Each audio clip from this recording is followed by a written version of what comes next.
God told a prophet to marry a woman who would break his heart, not as punishment, as a lesson, so that Hosea would understand from the inside what God feels when Israel goes after other gods.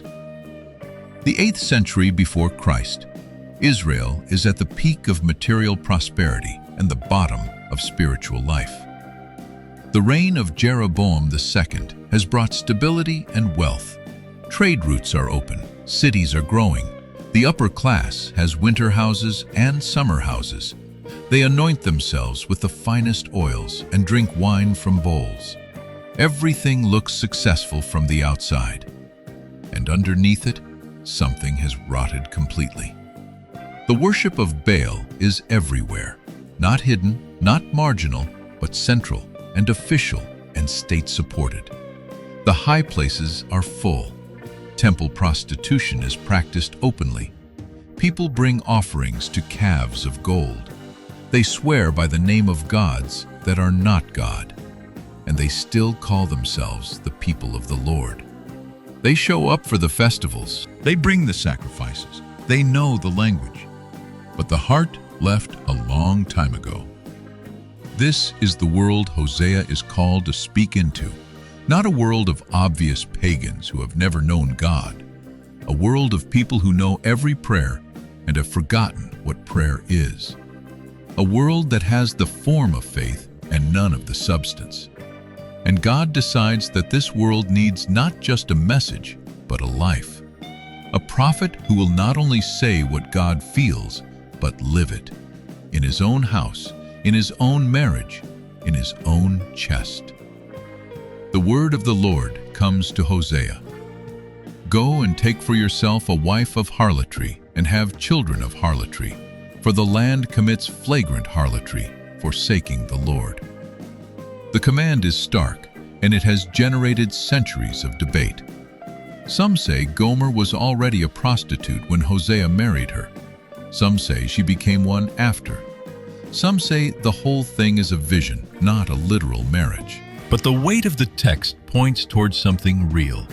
A man who was told to walk into a marriage knowing or coming to know that it would be marked by unfaithfulness, that the woman he loved would leave.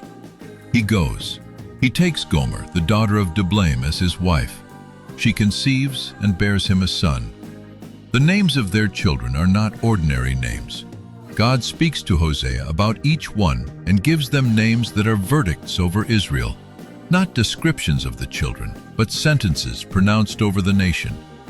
The first son, Jezreel, the valley where the blood of Ahab's dynasty was shed, where judgment came before. Call him that, God says, because I will punish the house of Jehu for the bloodshed of Jezreel. Then Gomer conceives again and bears a daughter. Call her Lo Ruhamah, no mercy, because I will no longer have mercy on the house of Israel. Then she conceives again and bears another son. Call him Lo Ami, not my people, for you are not my people, and I am not your God. 3 children, 3 names, each one a wound spoken aloud. Every time Hosea calls his children to dinner, he is speaking the judgment of God over his nation. Every name is the sound of a relationship breaking. And in the middle of all of it, Gomer is still there, still his wife, still the mother of these children with their terrible names. For now. Then she leaves. The text doesn't give us the moment. No conversation, no mourning she wasn't there, no children asking where their mother went. It simply moves into what happened. She went after her lovers, who gave her her bread and her water, her wool and her flax, her oil and her drink. She went looking for the people who would give her what she wanted, the practical things, the material things, the things that feel like love when you are not thinking too carefully about the difference between being provided for and being loved. Hosea is left with 3 children whose names mean blood, no mercy, not my people. And he continues to prophesy. God begins to speak about Israel, and he uses the exact emotional register of a man whose wife has left him. She did not know that it was I who gave her the grain, the wine, and the oil, and who lavished on her silver and gold, which they used for Baal. Hosea speaks about Gomer going after her lovers. God speaks about Israel going after her gods. Hosea is not illustrating a theological point from a safe distance. He is living inside the actual experience of what God has been enduring with his people for generations. The grief in the text is the same grief. The same person is speaking through both voices. Therefore, God says, I will hedge up her way with thorns, and I will build a wall against her, so that she cannot find her paths. She will pursue her lovers, but not overtake them, and she will seek them, but not find them. Then she will say, I will go and return to my first husband, for it was better for me then than now. The hedge of thorns is not cruelty, it is intervention. A God who loves enough to make the wrong road difficult, who would rather a person stumble and turn back than walk all the way to the end of a road that leads nowhere. And then this, I will allure her and bring her into the wilderness and speak tenderly to her. And there she will respond as in the days of her youth. The wilderness is not punishment. It is the place where there is nothing left to distract. No lovers, no markets, no noise, no gods made of wood and gold. Just the voice that was always there, finally audible because everything else has gone quiet. In that day, God says, you will call me my husband and no longer my master.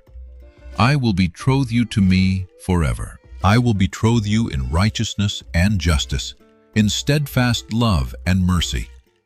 I will betroth you in faithfulness, and you shall know the Lord. 3 times the word betroth, not the resumption of a damaged relationship, but the beginning of a new one, with deeper knowledge, with a faithfulness that holds because it has been through the wilderness and come out the other side. Then Hosea is told to go and get her back. Go again, the Lord says to him, love a woman who is loved by another man and is an adulteress, even as the Lord loves the children of Israel, though they turn to other gods. Even as the Lord loves. Hosea's love for Gomer is not the model, it is the reflection. The original is God's love for Israel. Hosea is being asked to do on a human scale what God does at the scale of history. He goes to find her. Gomer has ended up on the slave market. We don't know the steps that led her there, whether the lovers abandoned her, whether the life she chose collapsed under its own weight. The text doesn't explain. It just tells us where she is when Hosea finds her. He buys her back, 15 shekels of silver and a homer and a half of barley. A modest sum, the price of a slave who is not worth much anymore. The woman who left his house for lovers who gave her grain and wine is now being purchased with grain and silver by the husband she left. He brings her home. He says to her, you shall stay with me many days. You shall not play the whore or belong to another man. So will I also be to you. A quiet instruction, not a speech. Stay. You belong here. That's where we start. Every time Hosea went looking for Gomer, every morning he woke up without her. Every night he put the children to bed, knowing where she was and wasn't. He was living in miniature what God has been living at full scale with human beings since the beginning. The text forces the reader to feel, through one man's actual human grief, what it costs God to love people who go after other things. God did not choose a people who would be faithful. He knew what he was choosing. He chose Israel the way Hosea chose Gomer, with full knowledge of what the relationship would cost, and with a love that did not make that calculation a reason to withdraw. God is not indifferent to the unfaithfulness of his people. He is not a distant sovereign who notes the violation and files it away. He is the husband standing in the empty house. He is the one who goes to the market. He is the one who pays the price. 4 things from Hosea and Gomer. The first, God knows betrayal from the inside, not as a theological category, but as an experience. When God speaks about Israel's unfaithfulness, he speaks with the emotional vocabulary of a person whose spouse has left. The grief is real. The longing is real. Whatever God's love costs him, and it costs him something, the text insists on this. It is not nothing, and it is not distant. The second, real love requires real vulnerability. A love that cannot be betrayed is not love, it is control. God could have made people who had no choice but to remain faithful, whose worship was guaranteed. He did not. He made people who could leave and loved them anyway. The vulnerability is not a design flaw, it is the design. The third, return is always possible, but it goes through the wilderness. The path back in Hosea is not direct. It goes through the hedge of thorns, through the blocked road, through the place where the noise stops and there is nothing left but the voice that was always there. You cannot return to a relationship you have abandoned without going through the place where you have to reckon with what you abandoned and why. The wilderness is not the punishment, it is the passage. The fourth, the price of return is paid by the one who was wronged. Hosea went to the market. Hosea paid the 15 shekels. The woman who left and ended up sold did not buy herself back. She was bought. This is the pattern the book is pointing toward. Further down the road of history, a God who does not declare forgiveness from a distance, but goes to wherever his people have ended up, pays what they cost, and brings them home. The book of Hosea ends before that price is fully named, but the shape of it is already visible in 15 shekels of silver and a homer and a half of barley. The last verse of Hosea asks a question. Who is wise? Let him understand these things. Who is discerning? Let him know them.